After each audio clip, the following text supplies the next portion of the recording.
ये कहानी है एक छोटे बच्चे राम की।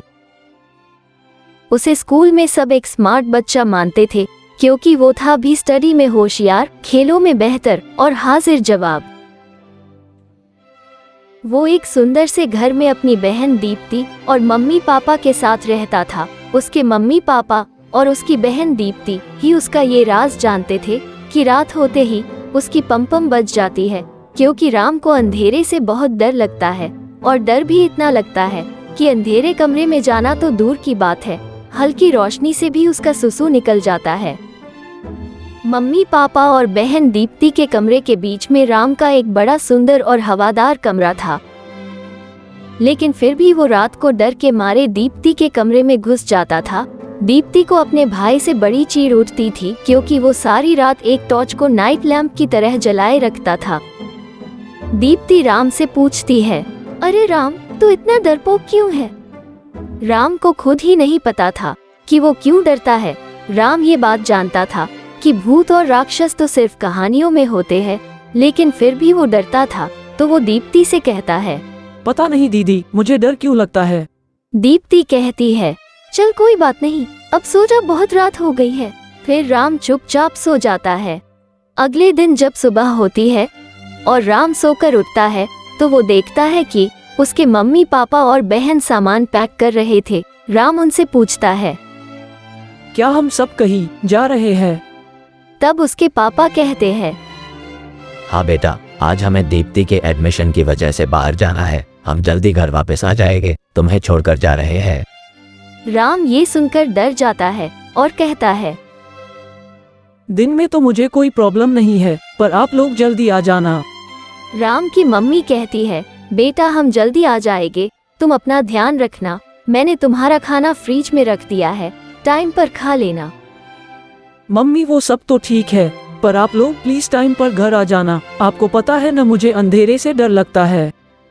राम की बात पर दीप्ति कहती है, ठीक है डरपोक, हम आ जाएंगे। तो अब क्या हम जाए, हमें देर हो रही है। ये कहकर राम के मम्मी पापा और दीप्ति चले जाते हैं और राम भी उन्हें बाय कहकर अंदर चला जाता है।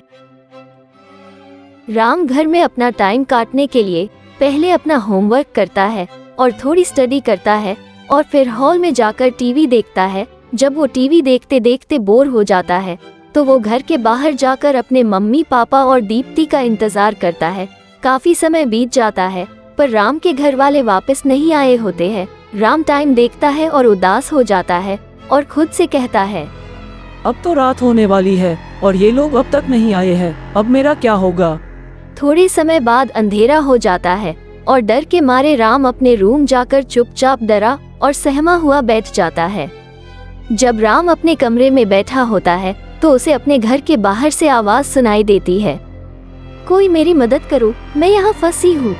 राम आवाज को सुनकर और ज्यादा डर जाता है। वो आवाज राम को फिर सुनाई देती है, कोई है यहाँ पर जो मेरी मदद को आए, प्लीज मेरी मदद करो। राम भले ही डरपोक था पर वो किसी की मदद करने से कभी पीछे नहीं हटता था। वो खड़ा होता है और हिम्मत करता है और कहता है, शायद किसी को मेरी मदद की जरूरत है, मुझे जाना चाहिए। फिर राम घर के बाहर जाता है और देखता है कि एक चिड़िया जाल में फंसी है और कह रही है, मुझे कोई यहाँ से निकालो, मैं यहाँ मर जाऊंगी। राम जल्दी से उस चिड़िया के ऊपर से जाल को हटाता है। जैसे ही राम उस जाल को चिड़िया के ऊपर से हटाता है तो वो चिड़िया एक सुंदर सी परी में बदल जाती है। राम उसे देखकर हैरान हो जाता है। परी राम से कहती है, तुम बहुत बहादुर हो बच्चा, तुम्हारा नाम क्या है?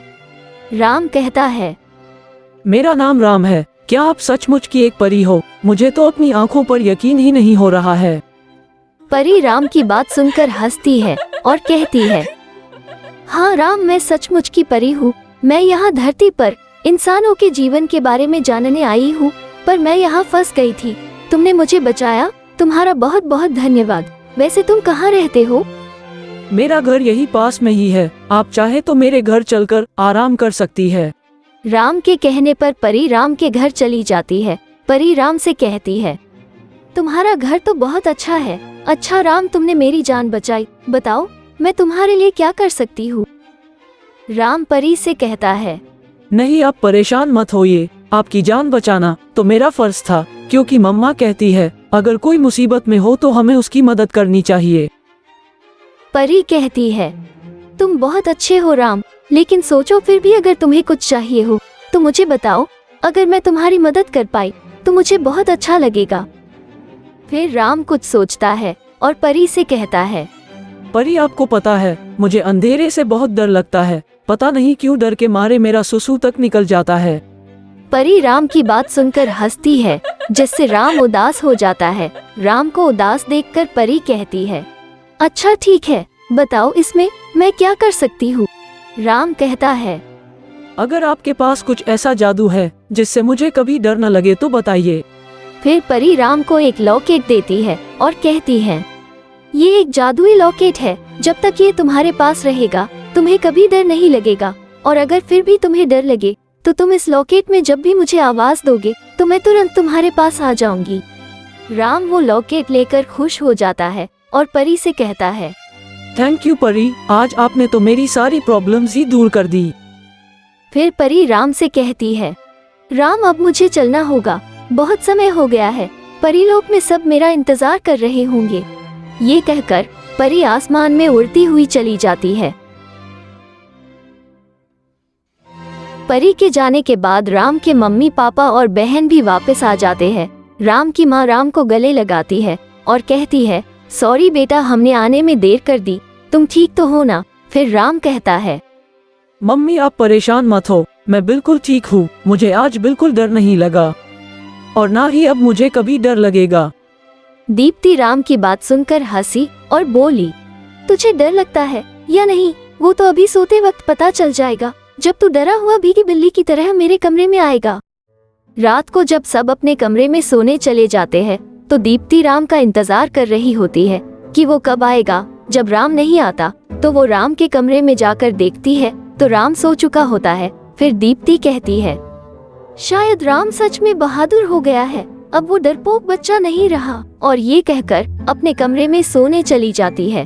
अगर आपको हमारी ये कहानी अच्छी लगी है तो हमारी वीडियो को लाइक और शेयर कर दे, साथ ही हमारे चैनल को सपोर्ट करने के लिए हमारे चैनल को सब्सक्राइब जरूर कर दे।